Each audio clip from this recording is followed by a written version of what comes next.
Assim, desde pequena eu sempre fui de ver vulto, espírito, essas coisas assim, sabe? Mas nunca tive medo, não. E eu tava cuidando da minha mãe, que ela tava em estado vegetativo.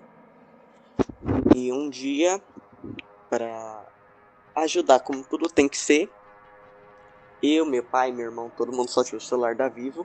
E naquele dia, calhou da Vivo não funcionar em nada. Nenhum sinal da Vivo funcionava.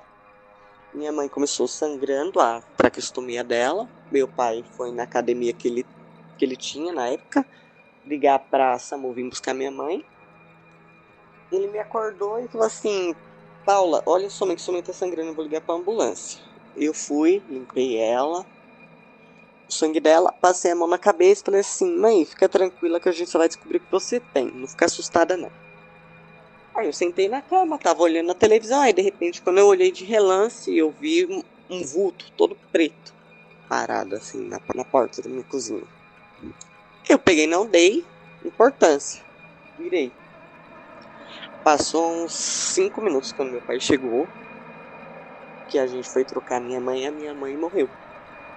Então, creio eu que eu tenha visto o espírito da morte vindo buscar minha mãe naquele momento. Eu realmente era a morte, porque não tinha pé. E não era uma coisa que te transmite paz. Sabe que quando você sabe que é alguém próximo a você, você sente aquela paz? Não era. Só que como eu já sou acostumada a ver as coisas, naquele momento eu olhei de relance e virei. E continuei fazendo o que eu tava fazendo. E também, né, aí também uma colega minha também falou que quando ela tava com um parente dela no hospital também, ela viu, ela sentiu esse vulto preto passando também e momentos depois a pessoa também morreu. Eu acho muito que é o espírito da morte, sei lá, indo buscar. Aí, no outro dia, depois que minha mãe morreu, eu tinha vindo em casa, aí eu tinha levantado, eu tinha vindo dormir um pouco com as minhas filhas, tinha vindo colocar minhas filhas pra dormir.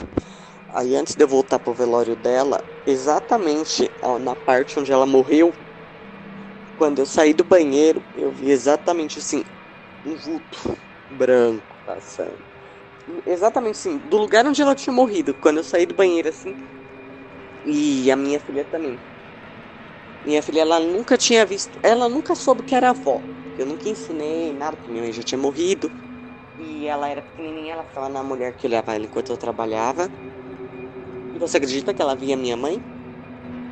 Ela falava assim: pode ir, vovó. Pode ir, vovó. Eu tô bem. Ela via minha mãe e falava que a minha mãe podia ir embora, que ela tava bem. Aí eu falava: com quem você tá falando? Ela, com a vovó. Ela via minha mãe sem nunca ter conhecido.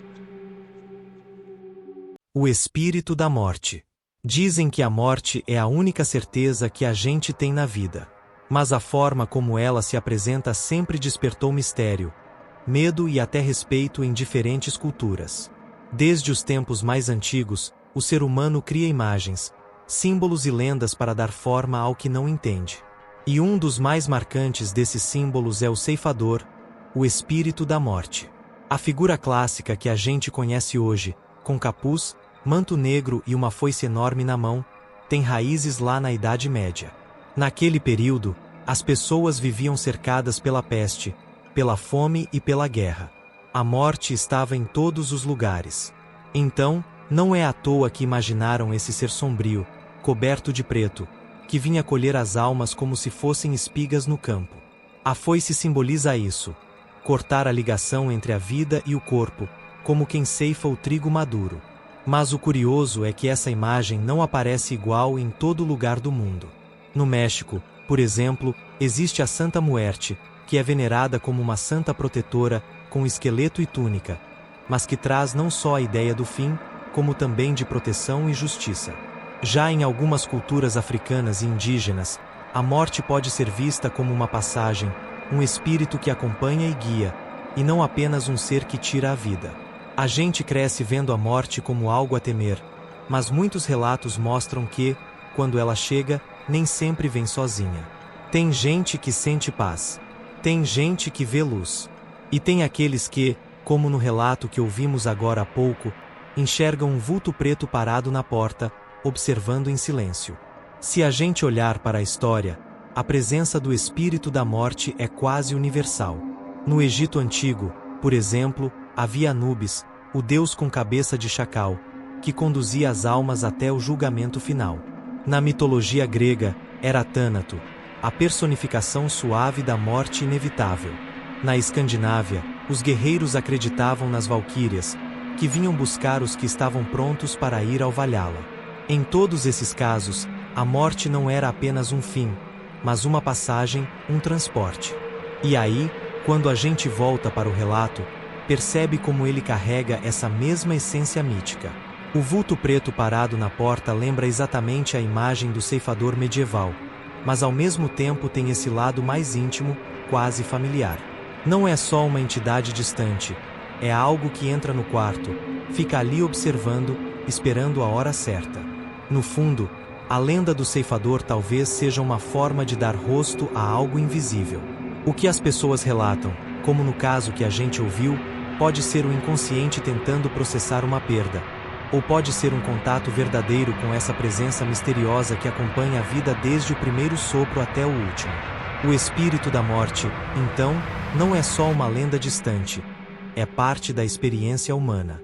Ele é contado em mitos, aparece em sonhos, em vultos, em relatos que atravessam gerações.